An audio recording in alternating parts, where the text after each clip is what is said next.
I'm Lisa Evers, and this is Street Soldiers.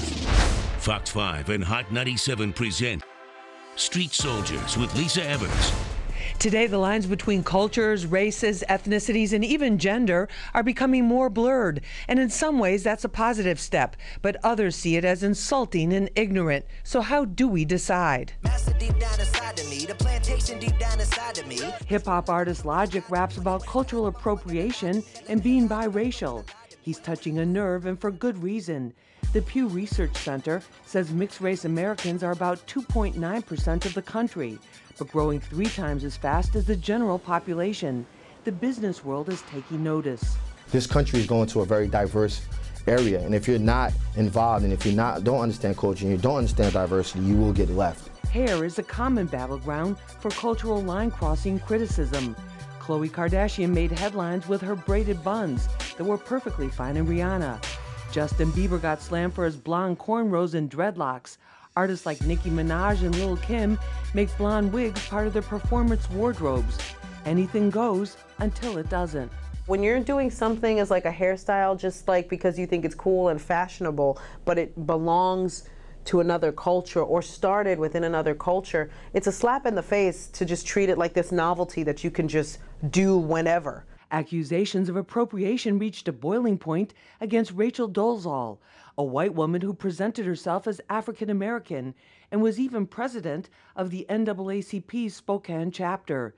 Despite proof from her parents that she was born Caucasian, she maintains she's African American. I really like the term that Melissa Harris Perry proposed, which is trans black, because it really kind of, catches both of those things. Like, sure, I was born to white parents, but I have an authentic black identity. Cross-cultural acceptance is often very subjective, but it's the historical context that counts, says Professor Williams. That's one of the main important things when it comes to understanding, culture, understanding stereotypes, is making sure that historically this is how this happened. This is a hot button topic that just keeps getting bigger every day. Let's find out what our panel has to say. Joining me is Jacob Berger. He's a TV and film actor. He is a social media influencer. You've probably seen some of his videos. He is also appearing in an upcoming Woody Allen film. Congratulations on that. Thank you so much, Lisa. I appreciate that. Yeah, it's a big thrill to have worked with Kate Winslet. Catch me December 1st. Oh, we definitely will. Definitely great to have you on the show. Thank you for having me. Gina Brion is a stand-up comedian, actress, and writer. Gina, great to have you. Thank you. It's great to be here. Good to have you. Also with us is Devon Terrell. He's a hip-hop and R&B artist. His website is devonterrell.com. His latest album is Weird Nights. Yes. Devon, thank you so much for being with us. Thank you for having me. Gina, I want to start with you. As ladies first. We'll do that first. The cultural stereotype. No, it's not fair. Or just manners. Do you feel people are too sensitive? You're a comedian, so Yes. Are there certain things where you've delivered a line and you go like, oh, wait a minute, this is just... There was like that moment of awkward silence when they're supposed to be laughing. There's a lot of awkward silences nowadays. Everybody's just incredibly sensitive, and to the point where I was telling a story at a college about doing some missionary work in Honduras, and I was talking about how poor the country was, and somebody got offended in the audience at me stating a fact. That the country is poor. That the vast majority of people are living in poverty. Vast majority are living in poverty. Right. Hashtag facts. Yes. Right. Hashtag facts. Don't get mad at me because you didn't read a book or nothing. Right. I knew this. You didn't. Why don't you go to Honduras and try to help them out then? But people get incredibly sensitive nowadays, so there's no room for open discussion on things like cultural appropriation. There's no open discussion on it, so people don't know what is crossing the line. Well, that's why we wanted to do it, do it today and really get into it. Devon, in terms of your life, just your whole life story, you've been affected by different stereotypes. Tell me about that. Absolutely. Just being a young, African American man in New York City, it's really a treacherous place in certain instances because, there's certain times where you don't feel like you fit in, or, back in my day when it was the 90s, I lived in Brownsville, so it's like the crime was just so heavy, and I lived in a very stereotypical neighborhood, like where the cops were and stuff like that, and just being, pulled over 5 times in 1 week. Like I remember those times and stuff like that in that sense. So for me, it's it's really tough, you know, like growing up in this type of like scene and stuff like that, and just being able to grow up and see what it's become now is just even crazier with the internet and just having so many voices and all the noise that we get caught up in. So it's just really it's a different time. It's really, really crazy now. Do you feel like people looked at you because of the neighborhood you came from and are like, oh, well, wait a minute, you know what, he can't really be educated, he can't really know what he's talking about, he can't do well in school, that type of thing? Yeah, I think it's more or less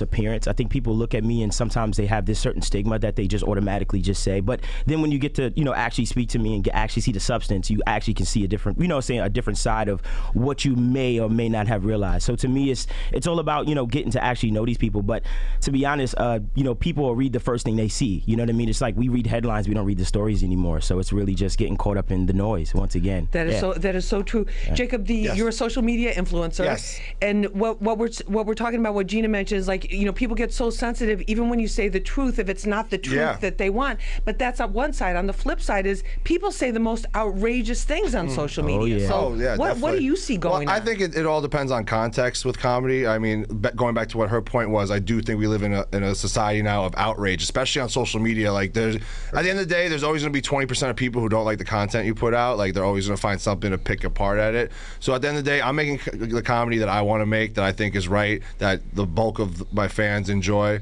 and I don't get caught up in worrying if it's going to offend some people. Because to me, nothing in comedy can be taboo. You know, one thing that you find funny, someone else might find offensive. So at the end of the day, we got to be able to explore these issues, and I think that the comedy I do in my sketch comedy is, I think it's very real, and that's the comment I get from a lot of my audience, is that I cover topics that aren't really covered necessarily by other comedians, and I bring a New York flavor and my own experiences to that. Now you took a very controversial issue, white privilege, that some people even say doesn't exist. Oh yeah. That it's a phony issue, and you did a very funny video on it to make your point. The video is basically a guy a white guy who's like, oh, I don't know about white privilege, I don't know if it's real, and two of his black friends basically say, oh, take these white privilege glasses, put them on. So then he goes through several scenarios where, you know, it shows the difference of how black people are sort of prejudiced against and things like that. And, you know, obviously a lot of trolls came out, a lot of which was crazy though, there were a lot of Latino and black people that actually sided with some white people that say, oh, this isn't real, like we're all equal and stuff like that. But, you know, me coming from the Bronx, growing up as you know, very immersed in social justice, all my friends are black and Latino, like white privilege is a very real thing. And I left the horrible, disgusting comments on there because I want people to see we don't live in a post-racial society. That's not true. It's very real. White privilege is real. And these are topics that I think sometimes comedy is the best way to make people start talking about it and think about it. And that's not to say that there hasn't been a tremendous amount of progress, because clearly there has. But yes, of course. There's still a lot of issues that need to be, maybe we're just, you know, getting to the real issues now. Yeah, absolutely. You know, like that. Yeah, there's been And everybody progress. feel free to jump in, please. Well, there's been progress, but that doesn't erase the problem. And I think what people started to do was see this progress as some sort of quick fix for racism. You know, just because maybe it's not as obvious as it was maybe years ago, it doesn't mean it doesn't exist. You know, there are ways that I see racism all the time. And I like, give us an example, especially for Latinos. I've been in rooms where people don't know that I'm Puerto Rican. Right. I've been in meetings where they are just throwing stereotypes about Latino people out there. And I sit there and I just am completely in shock. Not only that they're like this, but that they don't even know the person that's sitting right in front of them. They didn't even bother. Right. That it doesn't even occur. No. And that's what blows my mind about stuff that goes on nowadays, you know, because my Latino-ness is not evident enough, apparently. Right, that's crazy. For I people. think, to be honest, like, just to piggyback what you said, I think just people, like, train of thought. Like, for instance, look at our grandparents, like, their age group. Look at that time that they grew up in. Obviously, you would say, like, racism was more evident and apparent, and, you know, people were more out there with it. Like segregation, not being able to vote, those type of exactly. But this measurable things. Right, exactly. But then when you look at it, you say to yourself, well, who raised our parents? Yeah. And then who, you know what I'm saying, then they raised us. Like, it's still being carried down. It's just a different way that it's expressed, like, these days. Well, yeah, I think it's insidious, sort of, like a lot of racial stuff. Like, and there's a lot of, like, white people, I think like Jordan Peele covered that in Get Out. Like, there's a lot of, like, white liberals who think that they're, like, super positive, but, like, in many ways they hold a lot of racial tendencies, like let's talk about things that too. like that. That covert.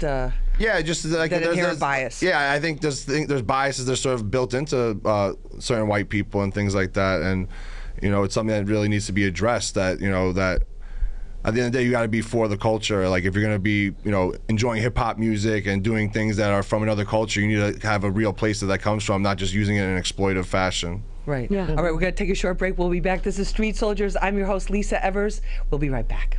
There's a culture of outrage now, and I feel like people will really crucify someone who wearing like a hairstyle. Let's talk about hair, because this has been where some of the biggest controversies have happened. The Kardashians, one of them comes out with with blonde braids. What do you think about that, Gina? As a woman who has to deal with her hair, like all of us every day. Hair is such a major issue when it comes to culture, because there are certain hairstyles that are specific to certain cultures and certain hair types that identify a certain culture. I have naturally curly hair, and I've been told several times by people in the industry when I go to be on camera to straighten my hair out. I know it's because I appear more culturally ambiguous with straight hair than with naturally curly hair, as a lot of Latin women are identified with curly hair. So if I show up with my curly hair, I'm no longer ambiguous enough to play any ethnicity, which is what they want. And it becomes an issue, especially with certain hairstyles like dreadlocks or like cornrows, where they are specific to a culture. And when you start taking things from a culture and doing them just as like a fashion, like this is the new thing, this is a fashion thing that you're trying to start, it's like, no, that's not something you just do for fashion. These are part of people's culture, and you need to be aware of that before you start sporting a hairstyle that you just think is cool. Well, why do we say that about hair, but then like with sagging, we didn't get into, like with sagging jeans, that became a trend across America. You know, it used to be baggy jeans, and now everyone's wearing tight jeans, tight skinny jeans. Now everybody's got the skinny. And they always say that sagging, was that from like prison? Prison. It was a prison thing because your belt was taken from you. Right. Yes. But I don't think prisoners are gonna be like, oh, they're taking our style. Like, I don't think no. I'm pretty sure they like, you can have that one. But like, to me it was like, I think that's another thing. It's like when I learned that when I was younger, I kind of started to pick my pants up. Like, you know what I mean? Because I was like, you know what I mean? Like, even though I know that, like, to my peers around me, it wasn't like a big thing, I knew just for me personally to know where it came from and that I was doing something like that, it bothered me. I was like, that's not what I want. You know what I mean? Like, this is, I'm doing it. It stemmed from something so negative. I don't want to walk around and showboat that. Which goes back to the point of finding out where a trend, that what you think is a trend. But is that everybody's responsibility? Because come on. Well, here's the thing. Like to me, getting back to the hair thing, like we were talking about this earlier, sort of that.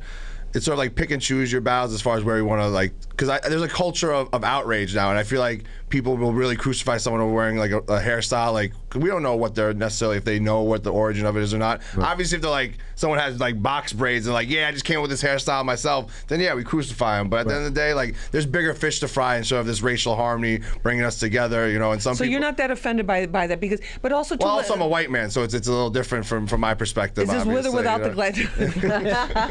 But let me ask you, but in terms of, but is it also a sign of our cultural time and the lack of education? Like, even though our country has become more diverse, there's more multiracial families, there's more multiracial companies, more multiracial families and you know, groups and residential areas have become more desegregated, thank God. But it's also the, you know, what people see. It's like you see it, you can see a picture of somebody and say, are they, what's their ethnicity? This ethnicity we can't tell. And people really don't know, like you said, the history. Is it their responsibility, if they see something that looks on Instagram and is great, and copy it, to not know that that was, you know, that was belonged to some other culture? I think you have to be smart enough to look at something, and before you start to dive in head first into doing something, you should do your research and do your homework. And in terms of, like, I get what you're saying, like, pick your battles. Where do we start to draw the line? Like, do we let people put their toe in the water by stealing a hairstyle? Do we let them then wear, you know, when people were wearing ponchos or saris, when people were throwing on stuff like that just for fashion? I think it's all about, you know, also like just what, because to take that even more extreme, like in that context, like, so does that mean like people who don't understand like hip hop shouldn't be allowed to listen to hip hop music because obviously that's a genre of music that was bred from African American. So it's like where do we draw the line of what's appropriation? Listening to hip hop is one thing. Copying a hip hop lifestyle just because it seems cool and isn't really where you come from is another thing. When you're trying to become another culture, that to me is just a psychological level of messed up. Transgender, if you can change your actual gender that you were born in, and that's acceptable, and it's even protected now by a lot of laws and rights, why can't you become transracial and change your race? Because it's ridiculous. Because I feel like being transgender is such a different world. I have friends that are transgender, and having to live your life as something you're not physically is so painful and so damaging to somebody psychologically. I feel like when you're talking in terms of culture, when you're trying to become another culture, that to me is just a psychological level of messed up where you can't accept who you are you're born into a certain culture. And yeah, maybe you feel like, oh, I should have been black, I should have been Latino.